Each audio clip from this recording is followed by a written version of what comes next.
आउज़ बिल्लाहि मिनश शैतानिर रजीम बिस्मिल्लाहिर रहमानिर रहीम। आज कल सबसे जो अहम मसला है वो वालिदैन अपनी बच्चियों के रिश्तों की वजह से परेशान हैं। आपने अक्सर देखा है कि रिश्ते होते होते रह जाते हैं। उसकी वजूहात क्या होती हैं कि वालिदैन बहुत दफ़ा ना चाहते हुए भी यानी कि छोटी सी बात को जवाज़ बना लेते हैं और रिश्ता नहीं करते।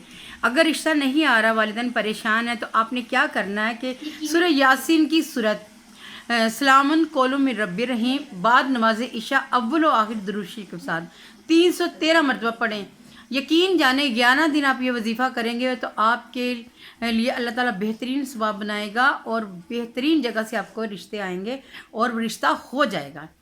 करना क्या है, अव्वल व आखिर दुरूशी दफ़ा पढ़ना है 3 दफ़ा, और 11 दिन आपने ये वजीफ़ा करना है। सूरह यासीन की आयत सलामुन कौलुम मिर रब्बिर रहीम, इसको आपने 313 मरतबा, यकीन जाने कि ऐसी जगह से रिश्ता आएगा और शादी हो जाएगी। शादी हो जाएगी। मुझे भी दुआ में याद रखिएगा। अल्लाह ताला आप लोगों को बुरे वक्त, बुरी घड़ी और बुरे लोगों से बचाए, और मेरे लिए भी आप लोग दुआ करें कि या बारी ताला जिस नेक मकसद के लिए मैंने ये चैनल बनाया है, अल्लाह ताला मुझे कामयाब करें। सदका जारिया के तौर पे मैंने अपने बेटे के लिए बनाया, तो वीडियो शेयर कर दिया करें और लाइक का बटन दबा दिया करें। ज़्यादा से ज़्यादा वॉच कर लिया करें। कुछ नहीं होता, कुछ भी नहीं जाएगा, ठीक है। दुआ में याद रखिएगा। अल्लाह हाफ़िज़।